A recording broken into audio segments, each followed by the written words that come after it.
TNPSC group 4 group 2 எக்ஸாமுக்கு important question பார்த்துக்கிட்டு இருக்கோம்.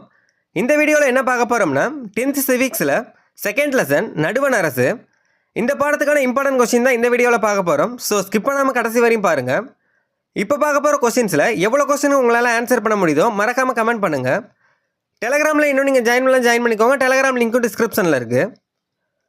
நடுவண் அரசின் 3 அங்கங்களில் சரியானது எதுன்னு கேட்டிருக்காங்க. சரியானது நிர்வாகம், சட்டமன்றம், நீதித்துறை. நடுவண் அரசின் 3 அங்கங்களில் சரியானது எதுனா நிர்வாகம், சட்டமன்றம், நீதித்துறை. இந்திய அரசியலமைப்பின் எந்த பகுதி மற்றும் சட்டப்பிரிவுகள் நடுவண் அரசின் நிர்வாகம் பற்றி குறிப்பிடுகிறது? பகுதி 5 சட்டப்பிரிவுகள் 52 முதல் 78 வரை. நடுவண் அரசின் நிர்வாகம் பற்றி குறிப்பிடும் பகுதி மற்றும் சட்டப்பிரிவுகள் எதுன்னு கேட்டிருக்காங்க. பகுதி 5, சட்டப்பிரிவுகள் 52 முதல் 78 வரை. குடியரசுத் தலைவர் நேரடியாகவோ அல்லது அவருடைய சார்நிலை அலுவலர்கள் மூலமாகவோ நடுவண் அரசின் நிர்வாக அதிகாரங்களை எந்த சட்டப்பிரிவின் கீழ் செயல்படுத்துகிறார்? சட்டப்பிரிவு 53 கீழ் குடியரசுத் தலைவர் நேரடியாகவோ அல்லது அவருடைய சார்நிலை அலுவலர்கள் மூலமாகவோ நடுவண் அரசின் நிர்வாக அதிகாரங்களை எந்த சட்டப்பிரிவின் கீழ் செயல்படுத்துகிறார்னா சட்டப்பிரிவு 53 கீழ். நடுவண் அரசின் நிர்வாகத் துறைகளில் சரியானது எதுன்னு கேட்டிருக்காங்க. குடியரசுத் தலைவர் 1 சரி, துணை குடியரசுத் தலைவர் 2 சரி, பிரதம அமைச்சர் 3 சரி, அமைச்சரவை குழு தலைமை வழக்கறிஞர் 4 சரி, 5 முதலமைச்சர்னு கொடுத்துருக்காங்க. 5 தவறு. நடுவண் அரசின் நிர்வாகத் துறைகளில் சரியானது எதுன்னு தான் கேட்டிருக்காங்க. 4 தான் சரி. மத்திய அரசுன்னு கொடுத்துருந்தாங்கன்னா முதலமைச்சர் வராது. 4 தான் சரி. ஆப்ஷன் சி 1, 2, 3, 4 சரி. ஒற்றை மாற்று வாக்கு மூலம் விகிதச்சார பிரதிநிதித்துவத்தின்படி வாக்காளர் குழுமத்தால் தேர்ந்தெடுக்கப்படுபவர்? குடியரசுத் தலைவர். பிரதம அமைச்சர்கள் மற்றும் மற்ற அமைச்சர்களை யார் நியமிக்கிறார்? குடியரசுத் தலைவர். குடியரசுத் தலைவர் ஆண்டுக்கு எத்தனை முறை நாடாளுமன்றத்தை கூட்டுகிறார்? 2 முறை. குடியரசுத் தலைவர் ஆண்டுக்கு எத்தனை முறை நாடாளுமன்றத்தை கூட்டுகிறார்னா 2 முறை. கீழ்கண்ட கூற்றுகளை ஆராய்கன்னு கொடுத்துருக்காங்க. வாக்கியம் காரணம் கொடுத்துருக்காங்க. குடியரசுத் தலைவர் பாராளுமன்ற உறுப்பினராகவோ அல்லது சட்டமன்ற உறுப்பினராகவோ பதவி வகிக்கக்கூடாது. வாக்கியம் சரி. குடியரசுத் தலைவர் பாராளுமன்ற உறுப்பினராகவோ அல்லது சட்டமன்ற உறுப்பினராகவோ பதவி வகிக்கக்கூடாது. வாக்கியம் சரி. இதுக்கான காரணம் கொடுத்துருக்காங்க. ஒருவேளை பதவி வகிக்கும் பட்சத்தில் குடியரசுத் தலைவராக அவர் பதவியேற்கும் நாளில் அப்பதவி காலியானதாக கருதப்படும். இதுக்கான காரணமும் சரி. என்ன கொடுத்துருக்காங்கன்னா ஒருவேளை பதவி வகிக்கும் பட்சத்தில் குடியரசுத் தலைவராக அவர் பதவியேற்கும் நாளில் அப்பதவி காலியானதாக கருதப்படும். வாக்கியமும் சரி, காரணமும் சரி. Option A. வாக்கியம் மற்றும் காரணம் சரி. யாருடைய ஒப்புதல் பெற்ற பின்னரே அனைத்து மசோதாக்களும் சட்டமாகின்றன? குடியரசுத் தலைவரின் ஒப்புதல் பெற்ற பின்னரே. யாருடைய ஒப்புதல் பெற்ற பின்னரே அனைத்து மசோதாக்களும் சட்டமாகிறதுனா குடியரசுத் தலைவரின் ஒப்புதல் பெற்ற பின்னரே. குடியரசுத் தலைவருக்கான தேர்தலில் போட்டியிடுவதற்கான தகுதிகளில் சரியானது எதுன்னு கேட்டிருக்காங்க. இந்திய குடிமகனாக இருக்க வேண்டும். 25 வயது முடிந்தவராக இருத்தல் வேண்டும். 1 தவறு. இந்திய குடிமகனாக இருக்க வேண்டும். 25 வயதுன்னு கொடுத்துருக்காங்க. குடியரசுத் தலைவருக்கான வயது எத்தனைனா 35 வயது. இதில் 25 வயதுன்னு கொடுத்துருக்காங்க. 1 தவறு. 2 நடுவண் அரசிலோ மாநில அரசிலோ அல்லது உள்ளாட்சி அமைப்புகளிலோ ஊதியம் பெறும் பதவியில் இருத்தல் கூடாது. 2 சரி. நடுவண் அரசிலோ மாநில அரசிலோ அல்லது உள்ளாட்சி அமைப்புகளிலோ ஊதியம் பெறும் பதவியில் இருத்தல் கூடாது. 2 சரி. 3 மாநிலங்களவை உறுப்பினராவதற்கான தகுதியினை பெற்றிருத்தல் வேண்டும். 3 தவறு. மாநிலங்களவை வராது, மக்களவை வரணும். மக்களவை உறுப்பினராவதற்கான தகுதியினை பெற்றிருத்தல் வேண்டும். இதுதான் சரியானது. இதில் மாநிலங்களவைன்னு கொடுத்துருக்காங்க. 3 வந்து தவறு.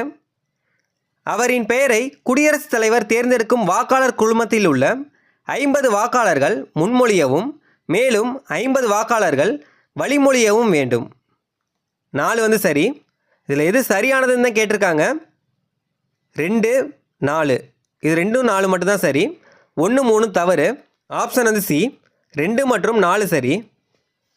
கலை, இலக்கியம், அறிவியல், விளையாட்டு மற்றும் சமூக பணி ஆகிய துறைகளில் சிறந்து விளங்கும் எத்தனை நபர்களை குடியரசுத் தலைவர் மாநிலங்களவைக்கு நியமனம் செய்கிறார்? 12 பேரை. கலை, இலக்கியம், அறிவியல், விளையாட்டு மற்றும் சமூக பணி ஆகிய துறைகளில் சிறந்து விளங்கும் எத்தனை நபர்களை குடியரசுத் தலைவர் மாநிலங்களவைக்கு நியமனம் செய்கிறார்னா 12 பேரை. ஒரு நிதிக்குழுவினை எத்தனை ஆண்டுகளுக்கு ஒரு முறை நியமிக்கலாம்? 5 ஆண்டுகளுக்கு ஒரு முறை. நெருக்கடி நிலையை அறிவிக்கும் அதிகாரம் பெற்றவர் குடியரசுத் தலைவர். நெருக்கடி நிலையை அறிவிக்கும் அதிகாரம் பெற்றவர் யார்னா குடியரசுத் தலைவர். கீழ்கண்ட கூற்றுகளை ஆராய்கன்னு கொடுத்துருக்காங்க. கூற்று 1, புதுடெல்லியில் அமைந்துள்ள ராஷ்டிரபதி பவன் குடியரசுத் தலைவரின் இல்லமாகும். கூற்று 1 வந்து சரி. புதுடெல்லியில் அமைந்துள்ள ராஷ்டிரபதி பவன் குடியரசுத் தலைவரின் இல்லமாகும். கூற்று 1 வந்து சரி.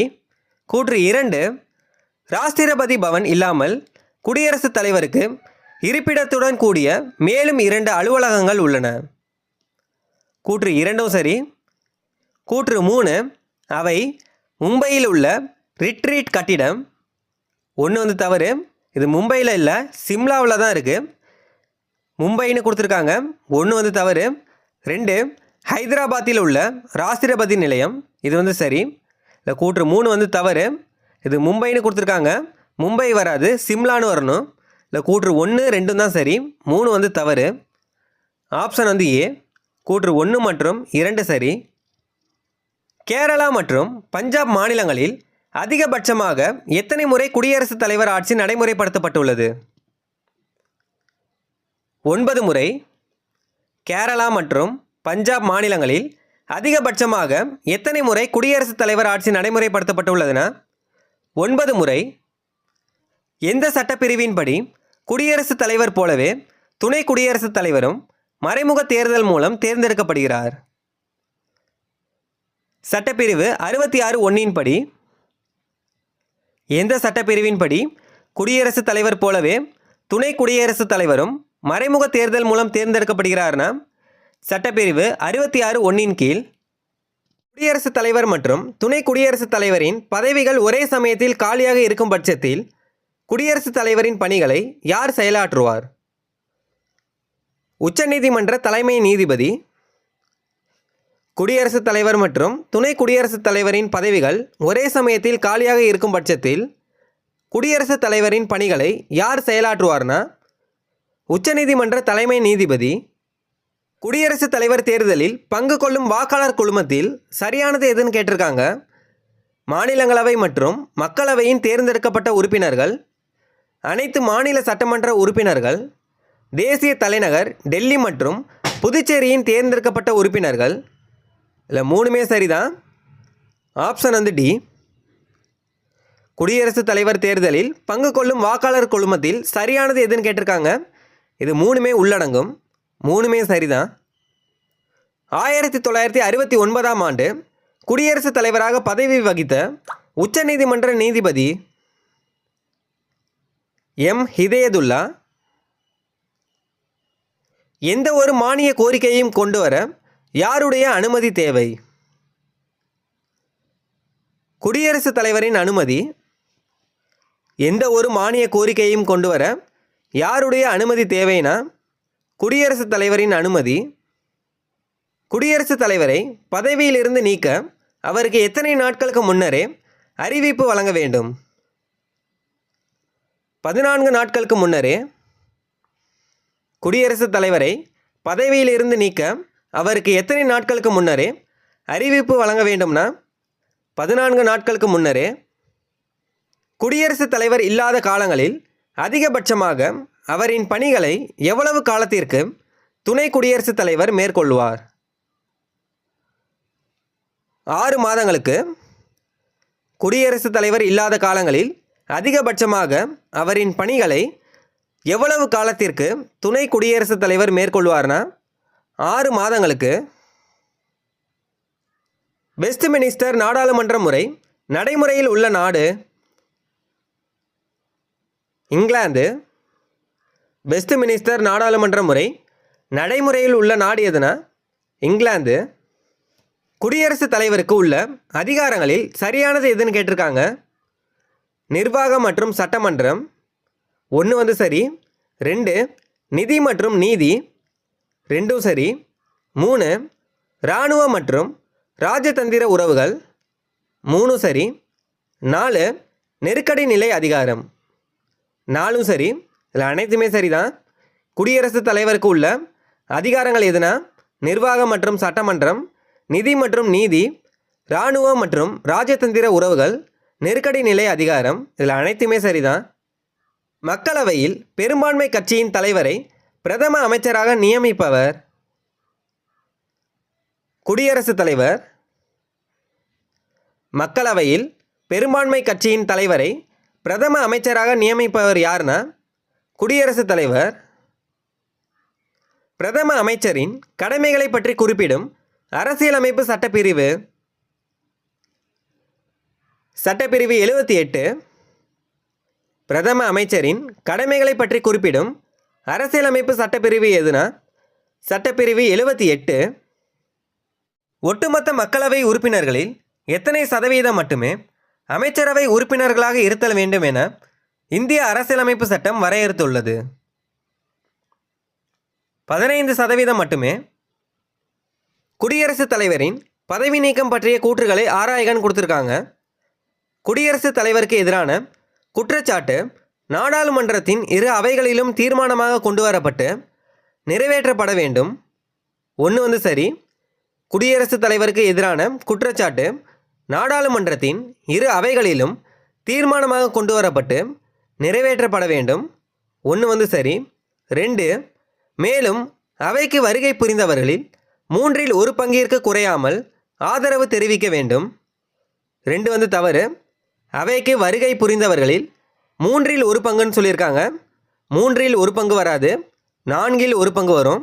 இல்லை 1/3 பங்குன்னு கொடுத்துருக்காங்க. 2 தவறு.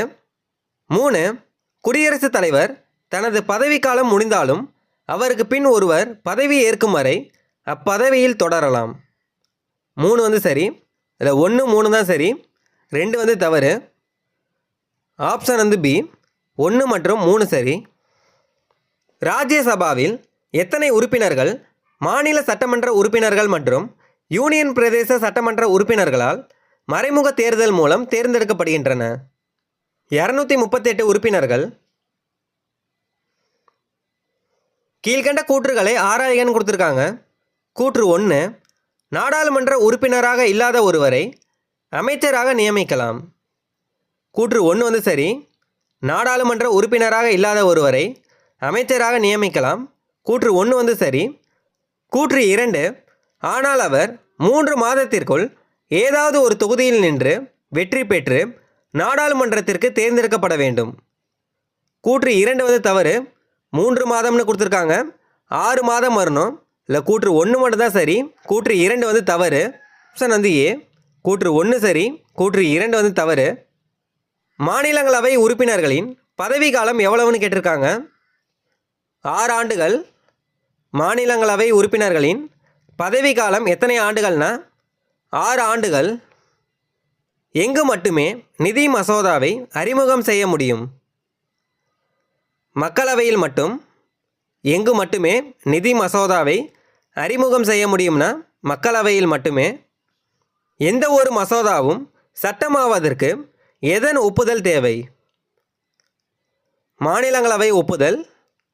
எந்த ஒரு மசோதாவும் சட்டமாவதற்கு எதன் ஒப்புதல் தேவைனா மாநிலங்களவை ஒப்புதல். துணை குடியரசுத் தலைவருக்கான தேர்தலில் போட்டியிடுவதற்கான தகுதிகளில் சரியானது எதுன்னு கேட்டிருக்காங்க. 1 இந்திய குடிமகனாக இருத்தல் வேண்டும். 1 சரி. 2 35 வயது பூர்த்தி அடைந்தவராக இருத்தல் வேண்டும். 2 சரி. 3 மாநிலங்களவை உறுப்பினர் ஆவதற்கான மற்ற தகுதிகளை பெற்று இருக்க வேண்டும். 3 சரி. 4 நடுவண் அரசிலோ மாநில அரசிலோ அல்லது உள்ளாட்சி அமைப்புகளிலோ ஊதியம் பெற்று பதவியில் இருத்தல் கூடாது. 4 சரி. இல்லை அனைத்துமே சரிதான். Option D. இந்திய குடிமகனாக இருத்தல் வேண்டும். 35 வயது பூர்த்தி அடைந்தவராக இருத்தல் வேண்டும். மாநிலங்களவை உறுப்பினர் ஆவதற்கான மற்ற தகுதிகளை பெற்று இருக்க வேண்டும். நடுவண் அரசிலோ மாநில அரசிலோ அல்லது உள்ளாட்சி அமைப்புகளிலோ ஊதியம் பெற்று பதவியில் இருத்தல் கூடாது. இதில் அனைத்துமே சரிதான். மாநிலங்களவை உறுப்பினர் ஆவதற்கான தகுதிகளில் சரியானது எதுன்னு கேட்டிருக்காங்க. இந்திய குடிமகனாக இருத்தல் வேண்டும். 1 சரி.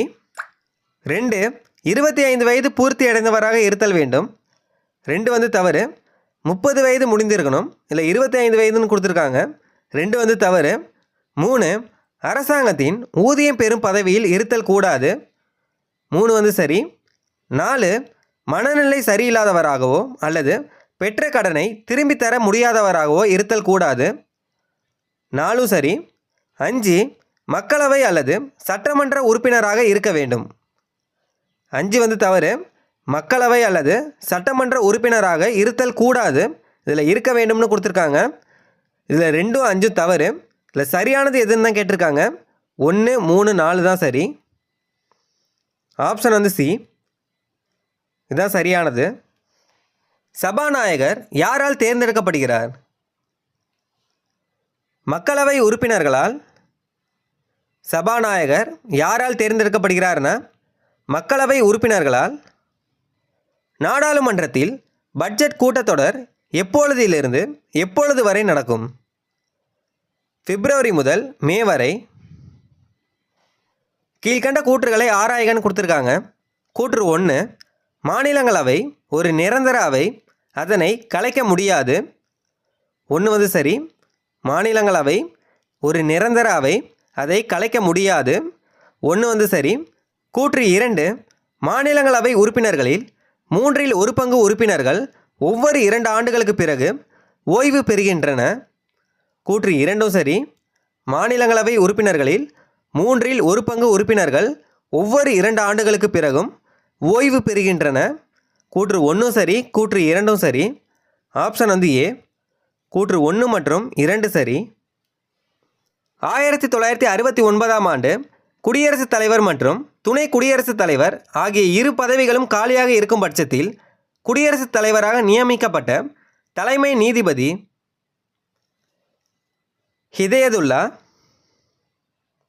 மக்களவை தேர்தலுக்கான ஏற்பாடுகள், மேற்பார்வையிடுதல், நடத்துதல் ஆகிய பணிகளை செய்வது இந்திய தேர்தல் ஆணையம். புதுடெல்லியில் உள்ள இந்திய உச்சநீதிமன்றம் எந்த ஆண்டு துவங்கப்பட்டது? 1950இல் புதுடெல்லியில் உள்ள இந்திய உச்சநீதிமன்றம் எந்த ஆண்டு துவங்கப்பட்டதுன்னா 1950இல். 1950ஆம் ஆண்டு அரசியலமைப்பின் தொடக்கத்தில் எத்தனை நீதிபதிகளை உச்சநீதிமன்றம் கொண்டிருந்தது? 8 நீதிபதிகளை. நம்பிக்கையில்லா தீர்மானம் எங்கு மட்டுமே அறிமுகப்படுத்த முடியும்? ராஜ்யசபாவில் மட்டுமே. நம்பிக்கையில்லா தீர்மானம் எங்கு மட்டுமே அறிமுகப்படுத்த முடியும்னா ராஜ்யசபாவில் மட்டுமே. கீழ்கண்ட கூற்றுகளை ஆராய்கன்னு கொடுத்துருக்காங்க. கூற்று 1 நிதி மசோதா மாநிலங்களவையின் ஒப்புதலுடன் சட்டமாக மாறும். 1 சரி. நிதி மசோதா மாநிலங்களவையின் ஒப்புதலுடன் சட்டமாக மாறும். 1 சரி. 2 மாநிலங்களவை 7 நாட்களுக்குள் ஒப்புதல் அளிக்கவில்லை எனில் ஒப்புதல் பெறாமையே சட்டமாகிவிடும். 2 தவறு. இதில் 7 நாட்கள்னு கொடுத்துருக்காங்க. 14 நாட்கள் வரும். மாநிலங்களவை 14 நாட்களுக்குள் ஒப்புதல் அளிக்கவில்லை எனில் ஒப்புதல் பெறாமையே சட்டமாகிவிடும். இதுதான் சரியானது. இதில் 7 நாட்கள்னு கொடுத்துருக்காங்க. 2 தவறு. கூற்று 3 மாநிலங்களவையின் சட்ட திருத்தத்திற்கான முன்மொழிவுகளை மக்களவை கருத்தில் கொள்ள தேவையில்லை. எந்த முன்மொழிவுகளையும் மக்களவை நிராகரிக்கலாம். கூற்று 3 சரி. கூற்று 1 சரி. கூற்று 3 சரி. Option B. கூற்று 1 மற்றும் கூற்று 3 சரி. கூற்று 1, மக்களவைக்கு அதிகபட்சமாக தேர்ந்தெடுக்கப்படும் உறுப்பினர்கள் 554 பேர். கூற்று 1 வந்து தவறு.